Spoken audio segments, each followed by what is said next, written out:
Hello everybody and welcome to another third-party Transformers review. If you've been following me on Facebook and Twitter, you will know that I have Unique Toys Hagen and Siegfried in hand. Now, Hagen is the Unique Toys equivalent of the Terracon Cutthroat.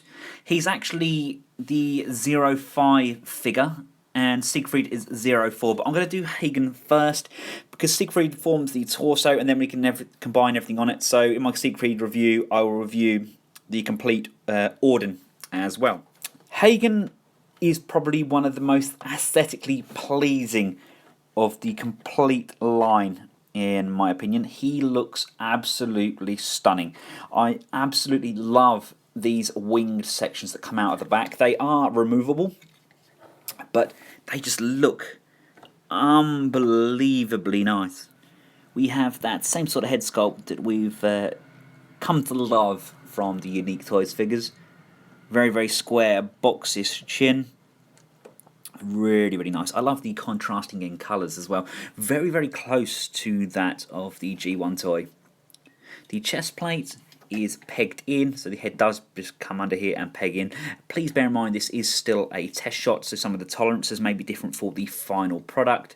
But all in all, having him in hand, I absolutely love him.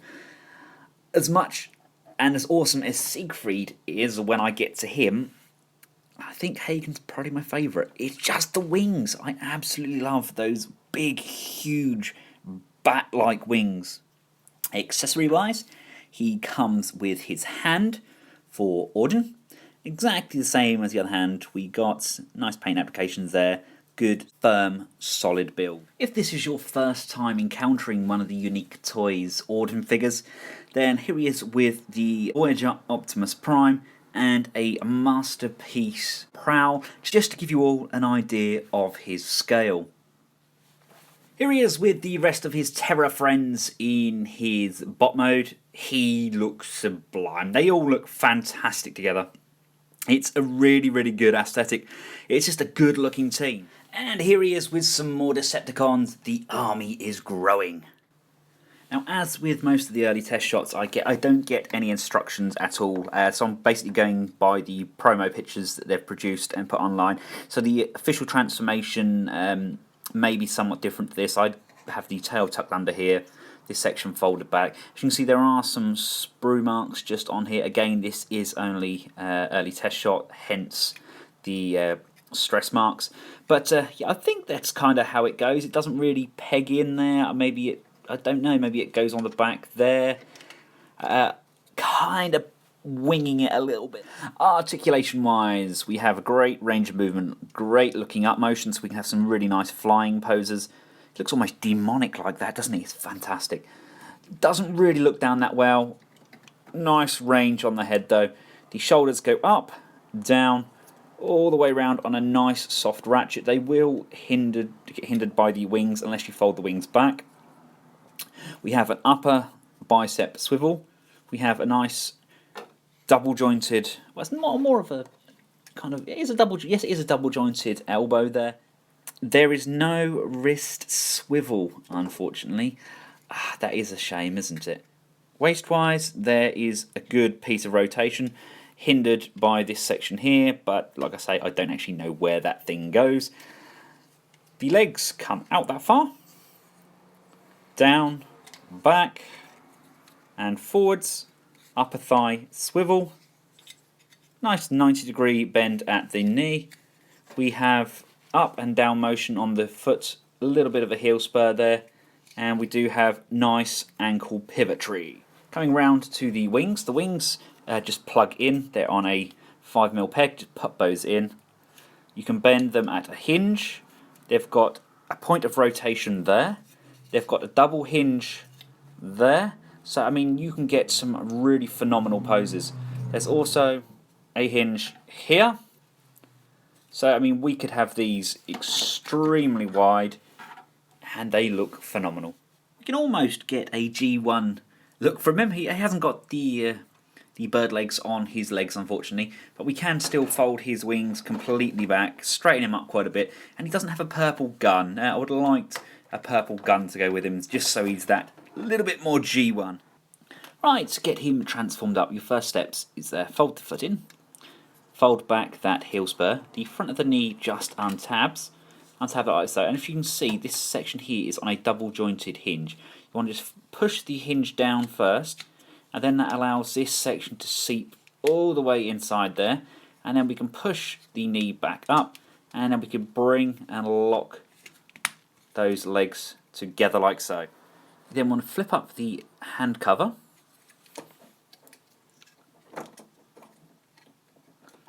like so. Fold the fist backwards. All the joints are exceptionally tight on this guy. Oh, there we go, that's back. Fold the foot down, rotate at the elbow, and then just unpeg this chest section. Pop that down, and if you see this hinge here, you need to pull the hinge round and make sure the hinge locates all the way down here. Then there's this tab here and the tab there. They're going to tab together, like so, and we can just bring his legs down. I really like that. I love how the arms have literally just shifted all the way down to the bottom of the body. Unpeg the chest, unpeg the head, which is just tabbed in there. This section here is now going to collapse, like this. Flip this tab on the back of the head upwards, flip this section up to here, push that down, that tabs in, bring the head inside so that hides away, and then push so that tabs in there, and then we just fold the head down. We can now come round to the back where this tail is. If we move his legs forward slightly, bring the tail all the way down, and that just tabs in underneath like so, and then you just adjust the wings as you see fit. And there we have it in his funky robot chicken mode. I really like that. That's actually a really, really good size. You've got a good range of motion on the bird head. If you want it to look down a bit more, you can just untab this black section from under here. It does then loosen up the head a bit, but it does give you a little bit more downwards motion. You do have a really nice jaw on this as well. Upwards motion, it's fantastic, so you can have some nice flying poses. Again, we've got the same articulation as we had earlier on with the wings. The legs are now what we had as the arms. We've got fantastic range there with the swivels. We obviously now have these claws instead of the hands, but he is a very well balanced figure. Here he is with the rest of the Terracons all transformed up. I really love how these two basically have exactly the same transformation, but yet they still manage to look completely different.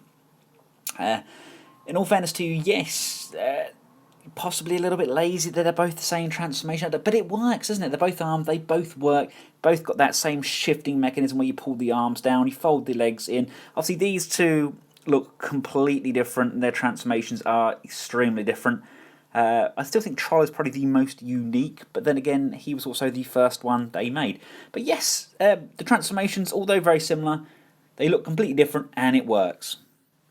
Now, to get him into his arm mode, basically we have to go back to the robot mode. It's basically just a modification of the robot mode. So if we quickly transform him back, let's just plug those up. Quickly untab the head from the top.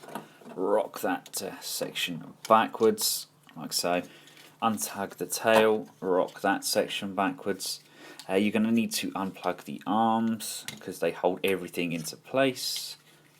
Unplug the arms, slide this section back out, tab those back in there, and in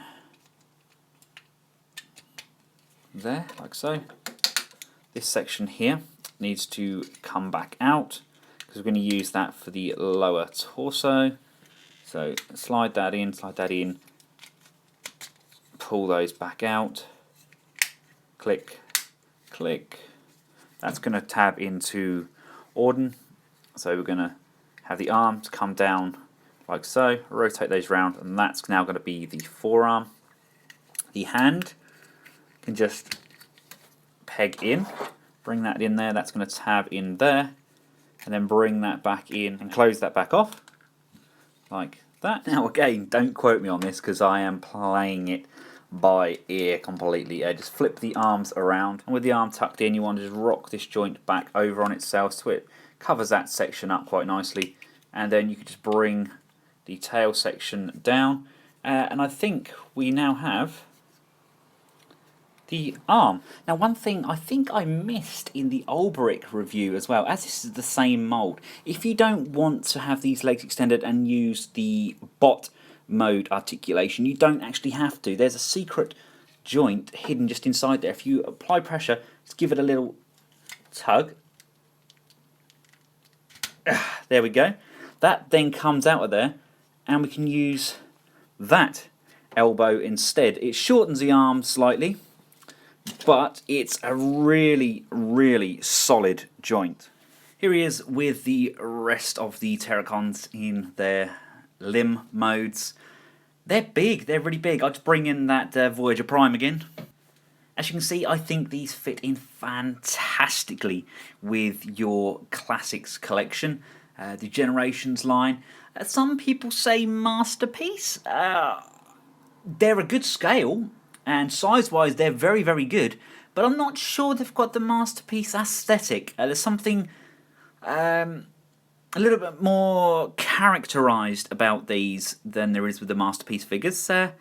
But I mean, I can see why people would display these in masterpiece collection. I just don't think they quite fit in with that G1 aesthetic kind of simplicity. These are far more what we're used to with, say, the likes of Feral Rex, etc. I think, in my opinion, they are generation toys. So there we have it, guys. I hope this review has been somewhat helpful to you. If you haven't picked up any of these figures yet, I honestly cannot recommend them enough. They're built extremely well. Gone are the days of the Unique Toys Warlord. This is the new kid on the block, and they are absolutely killing it with their Terracons. Until next time, from myself and Hagen, thanks for watching. Goodbye.